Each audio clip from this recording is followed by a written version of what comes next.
What's up, everybody? It's your boy from Charm City, wishing you a pleasant German good afternoon, and welcome back to How WWE Should Have Booked, as hosted by your boy CCG, Charm City Gamer, and I'm wearing the Randy Orton Far Beyond Mercy light blue t-shirt. This is our second fantasy booking together, and this time we'll be focusing on the much maligned and misused career of one Alex Riley, as requested by my buddy Blazing Mike. This is for you, buddy. Hope you enjoy it. Anyway, we first saw Alex rise to prominence in Season 2 of NXT. He wound up being the Mrs. Protege. He finished third in that competition behind the second place finisher. Behind the second place finisher, Michael McGillicuddy, better known today as Curtis Axel, and the winner, who WWE also misuse that I'll cover in a future video, Caval.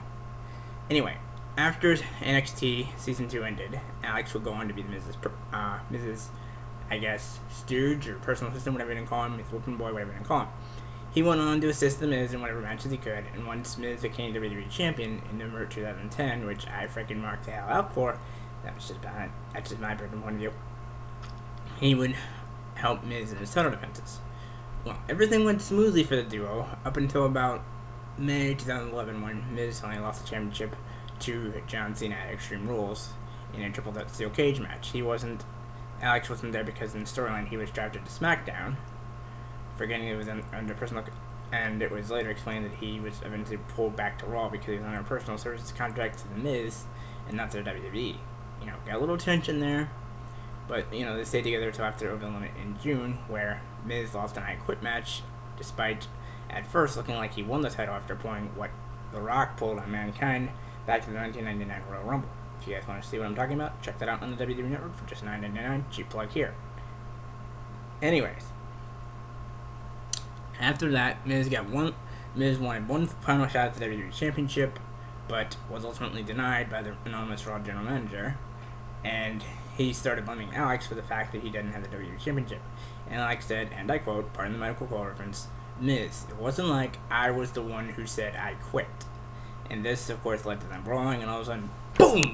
Alex knocks his lights out with a punch to the face after Miz shoved him one too many times, and that led to Alex's epic face turn, which also led to the birth of one of the best themes in WWE in recent memory, in Say It To My Face by Downstate, debuting 1 week later.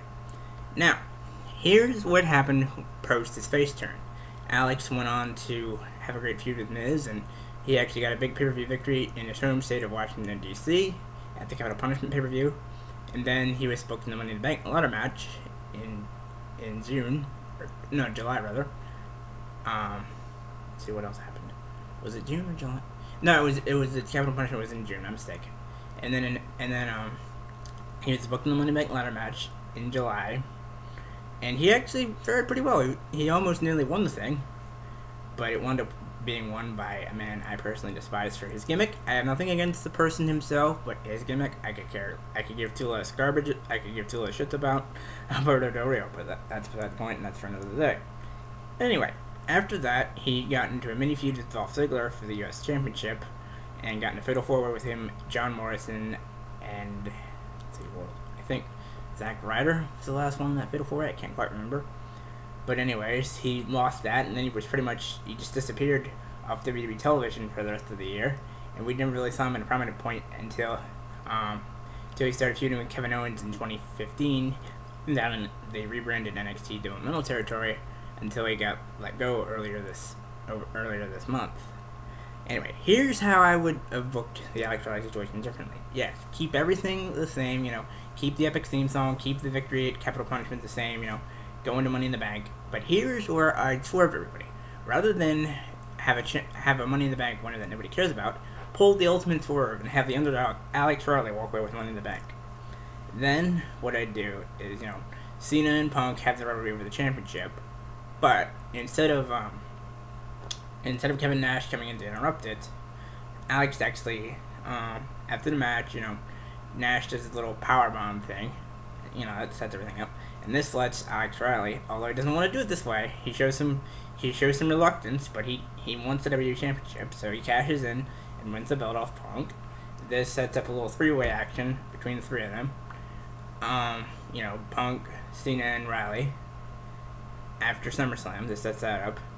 Trying to think, who would they? And then I think, trying to think, Punk goes on to face Triple H, Night of Champions, because of the whole Nash thing. Punk wins, and that forces Hunter to step down as COO. But, that's for another story. We'll rebook that later. Anyway, let's focus on Riley. Riley, of course, Riley will, I guess, not trying to think. I guess he could defend against Cena at Night of Champions. He wins, getting a big win over the champ. And then comes Hell in a Cell. In real life, it was a triple threat Hell in a Cell between Punk, Cena, and Alberto Del Rio. This time it would be a fatal four-way. Riley, Berto, Cena, and Punk. Riley wins by pinning Alberto after the final score. And then they finally have a one-on-one match. Riley and Punk, a one-on-one at Survivor Series, And, Riley hangs with Punk as best he can. But eventually, The Miz, being a jealous mofo and having formed Awesome Truth with R-Truth, calls his former protege the championship, letting Punk take it and begin his second reign as champion. And that begins his whole Summer of Punk, which also reignites Riley's feud with Miz. He is absolutely irate that Miz cost him the WWE Championship, something he'd been working his entire life for, and he delivers a no-holds-barred beatdown to The Miz, setting things up for a big TLC match, a TLC match at TLC between them. And by this point, Miz has become the Intercontinental Champion, and this TLC match is for the Intercontinental Championship, which Riley wins, and he goes on to defend the Intercontinental Championship at the Royal Rumble against The Miz in a rematch, which Riley, of course, wins. So that's how I would book for Riley. You get the WWE Championship, a surprise Money in the Bank win, and then at the end of the year, he reunites a feud with The Miz and becomes Intercontinental Champion. I know it's a little bit of a step down, but I don't think Alex was quite ready for a massively long WWE Championship run.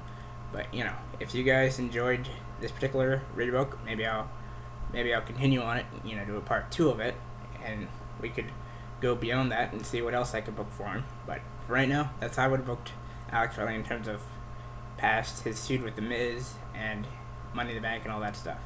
So until next time, it's your boy from Charm City. Signing up for now. Remember, if you like to, be sure to like, comment, and subscribe. And until next time, keep it charming. Peace out, everybody.